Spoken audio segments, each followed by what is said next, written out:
क्या बढ़िया कपड़े, सेक्स और अच्छी लाइफ मिलने के बाद भी आपको बड़ा अधूरा अधूरा सा लगता है? अगर हाँ, तो आपके लिए मैं chapter 1 freedom from the known book की एक्सप्लेनेशन लाया हूँ हिंदी में, जिसके ऑथर जिद्दू कृष्णमूर्ति है, क्योंकि ये बुक आपके सवाल का जवाब देगी। सब्सक्राइब के साथ घंटे को दबाएं क्योंकि आप स्पिरिचुअल बुक समरीज सबसे पहले देख पाएं। तो आप बताओ, इंसान को अधूरा अधूरा लगने का कारण क्या हो सकता है? जिद्दू कृष्णमूर्ति कहते हैं कि बहुत समय से इंसान अपनी बॉडीली नीड्स के अलावा और किसी बड़ी चीज़ की खोज कर रहा है। किसकी खोज? अपनी सोल और एक ऐसी टाइमलेस कंडीशन जिसमें उसे कोई डिस्टर्ब ना कर पाए। कृष्णमूर्ति पूछते हैं कि जिसे हम लाइफ कहते हैं, वहाँ पे डिवीज़न, वायलेंस और वॉर रिलीजन को लेके या फिर किसी अपने आइडिया को लेके है, तो इसके पार कुछ है या फिर नहीं? बताओ आपको क्या लगता है? अकॉर्डिंग टू कृष्णमूर्ति वो चीज़ यानी सोल है, पर अपनी सोल को ढूंढते वक्त हम किसी इंसान को अपना आइडल बना देते हैं। आइडल से मतलब अपनी पूरी फेथ कि गुरुजी आप ही हमें इनलाइटन करोगे, और ये चीज़ वायलेंस का कारण बन जाती है। क्यों? ये आगे इस बुक में बताया गया है। इंसान ना कोड ऑफ कंडक्ट ढूंढ रहा है, यानी लाइफ जीने का सही रूल। ये बात अनपार्शियल सोसाइटी वाले यानी कम्युनिस्ट सोसाइटी पर भी एप्लीकेबल है, और नॉर्मल सोसाइटी जिसमें हम रहते हैं उस पर भी एप्लीकेबल है। हमारी लाइफ ना बड़ी सुपरफिशियल है, जैसे हम बहुत समय से किसी पंडित, पुजारी, साधु बाबा की बात मानते हुए आए हैं कि जैसे प्रेयर करो, ये मंत्र पढ़ो, डिज़ायर को अपनी सरप्रेस करो, सेक्सुअल एक्टिविटी में इंडल्ज होने से बचो, अपनी क्रेविंग को कंट्रोल करो और उसके बाद आप एनलाइटेंड हो जाओगे। और बहुत समय से ये लोग यही तो कर रहे हैं, पहाड़ पर या फिर किसी गुफा में जाकर मेडिटेशन या फिर गांव टू गांव दीक्षा मांगकर बहुत कम पैसों में रहना। पर कृष्णमूर्ति कहते हैं कि ये तरीका बेकार है, क्योंकि कोई इंसान जिसने अपनी डिज़ायर बहुत समय से सरप्रेस कर रखी हो, पहाड़ों पे जाके या फिर गुफा में मेडिटेशन करके, तो जैसे ही उसके सामने कोई लड़की या फिर ट्रिगर करवाने वाली परिस्थिति आएगी, उसकी डिज़ायर फूट जाएगी, यानी सरप्रेस की हुई डिज़ायर बाहर आ जाएगी। तो आप बताओ, इस तरीके का फ़ायदा क्या जिसमें इंसान वापस से अपनी नॉर्मल लाइफ में आ जाए? ये एक ट्रेडिशनल अप्रोच होती है। तो आप बताओ, इंसान को ट्रेडिशनल अप्रोच नहीं तो फिर कौन सी अप्रोच फॉलो करनी चाहिए? तो सबसे ज़रूरी चीज़ जो आपको फॉलो करनी चाहिए वो है सारी स्पिरिचुअल अथॉरिटी को रिजेक्ट कर देना, कि इनके सारे रूल्स, बिलीव, इन सब को रिजेक्ट कर देना, जिससे आप एक कदम आगे बढ़ जाओगे अपनी स्पिरिचुअल जर्नी में। पर जैसे ही आप स्पिरिचुअल गुरु के रूल्स को डिनाई करोगे, आप बड़ी डिस्टर्बेंस पैदा कर दोगे अपने और सोसाइटी के बीच जो इनके रूल्स को मानती है। पर यह अच्छी बात है, क्योंकि रिस्पेक्टेबिलिटी के ट्रैप से बाहर निकल जाओगे। रिस्पेक्टेबिलिटी के ट्रैप से मतलब उनकी अप्रूवल सीख करना कि किन किन चीज़ों को करा जाए और किन किन चीज़ों को नहीं। तो अगली चीज़ आती है ह्यूमन बीइंग वर्सेस इंडिविजुअल। चलो आप बताओ, ह्यूमन बीइंग और इंडिविजुअल में क्या फ़र्क होता है? इंडिविजुअल होता है कि मैं इस कंट्री यानी इंडिया को बिलोंग करता हूँ, ये कल्चर मानता हूँ, इस वाली सोसाइटी में रहता हूँ और इस सोसाइटी का पार्ट हूँ, मैं हिंदू हूँ, मुसलमान हूँ या फिर क्रिश्चियन हूँ। ये सारी चीज़ें इंडिविजुअल के पार्ट में आ जाती है। इंडिविजुअल बेचारा कंडीशन किया गया मिजरेबल और एक फ्रस्ट्रेटेड इंसान होता है। वो अपने इमेजिनेशन वाले भगवानों में ही खुश रहता है। पर जो ह्यूमन बीइंग होता है वो सबकी कन्फ्यूज़न, सबकी परेशानी या फिर सबका भला यानी हैप्पीनेस से अपने आप को रिलेट करता है। और रिलेट करने से मतलब वो अपने आप को एज अ होल और सबसे इंटरकनेक्टेड फील करता है।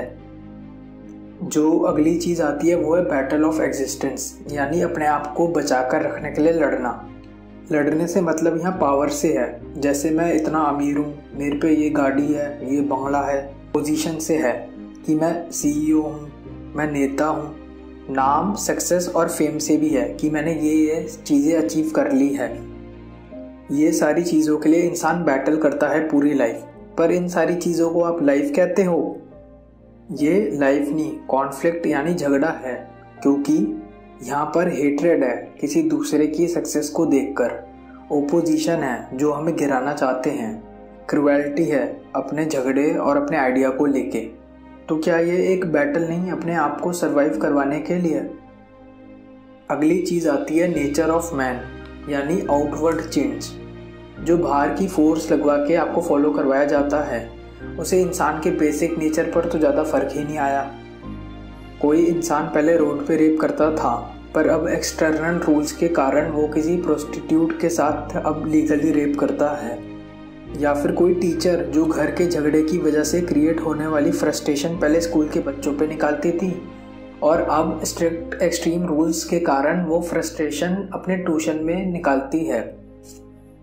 तो इसमें रेप ख़त्म कहाँ हुआ, वायलेंस ख़त्म कहाँ हुआ?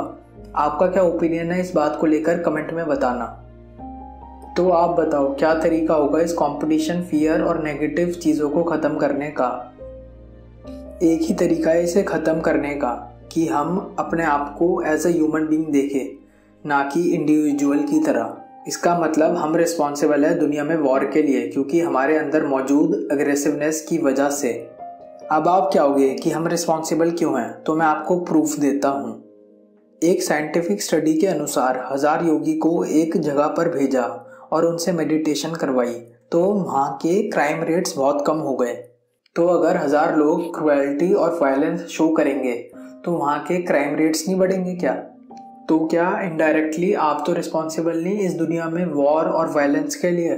तो आप बताओ कि सेल्फ ट्रांसफॉर्मेशन कैसे करी जाए? कृष्ण मूर्ति बोलते हैं कि एक ही तरीका है सेल्फ ट्रांसफॉर्मेशन के लिए, और वो है कि जैसे कोई इंसान दूर से बैठकर मूवी में होने वाले ड्रामे को देखता है, ऐसे ही दूर से अपने माइंड में आने वाले इमोशन जैसे एंगर, वायलेंस, लस्ट को दूर से देख लेना होगा। तभी आप ट्रुथ और सोल को जान पाओगे और आपकी सेल्फ ट्रांसफॉर्मेशन हो जाएगी। अगली चीज़ आती है फ्रीडम फ्रॉम द अथॉरिटी और wasting of energy. Freedom from the authority यानी आपके जो भी स्पिरिचुअल बिलीव और रूल्स हैं जो आपने बचपन से फॉलो करे हैं, जैसे कि सोमवार का व्रत नहीं रखोगे तो ये हो जाएगा, मंगलवार को बाल नहीं काटोगे तो ये हो जाएगा, शनि तुझ पे भारी है, वगैरह वगैरह। उन सबको रिजेक्ट कर दो, क्योंकि ऐसे रूल्स आंख बंद करके फॉलो करने की वजह से आपको लेजीनेस ही आएगी और बस रोबोट की तरह ये रूल्स आप फॉलो करते ही रह जाओगे। और जैसे ही आप ऐसा करना शुरू करोगे, आपको लगेगा कि आपने बहुत बड़ा बोझ अपने सर से फेंक दिया है और आपकी एनर्जी जो इन सारी चीज़ों में वेस्ट होती है वो वेस्ट भी नहीं होगी। हम अपनी एनर्जी को वेस्ट कर देते हैं ऐसी चीज़ों को सोच के, पर जब हम ऐसे बिलीव को रिजेक्ट कर देंगे तो हमारा सेल्फ ट्रांसफॉर्मेशन हो जाएगा। ये बात तो हुई आउटवर्ड अथॉरिटी की। अब बात आती है असली इनवर्ड अथॉरिटी की, यानी आपके ओपिनियंस, आइडिया, नॉलेज और आइडियल्स जो आपने बनाए हैं अपने एक्सपीरियंस की वजह से। फॉर एग्जाम्पल, आपका कोई दोस्त सुट्टा मारता है तो आपका एक नेगेटिव ओपिनियन बना हुआ है उसके प्रति, तो आप उस नेगेटिव ओपिनियन को दिमाग में रख के मिलोगे उसको। पर कृष्णमूर्ति कहते हैं कि आपको ये सारे ओपिनियन को हटा के उसे एज अ न्यू पर्सन मिलना होगा, क्योंकि आपका माइंड पास्ट में नहीं रहेगा और आप ज़्यादा जॉयफुल रहने लगोगे। जॉयफुल रहने के साथ साथ आप स्पिरिचुअल पाथ में भी आगे बढ़ते रहोगे अगर उनकी इस बात को फॉलो करा तो इस बुक का लिंक डिस्क्रिप्शन में है। अगर आपको पसंद आए तो ये बुक ले सकते हैं। और हाँ, इस बुक का मैं पूरा चैप्टर वाइज रिव्यू लाऊंगा, तो आप इस चैनल को सब्सक्राइब, वीडियो को लाइक और अपने व्हाट्सएप ग्रुप पर स्पिरिचुअल लोगों के साथ ज़रूर शेयर करें, क्योंकि आपकी तरह और भी स्पिरिचुअल लोग इस चैनल पर जुड़ पाए।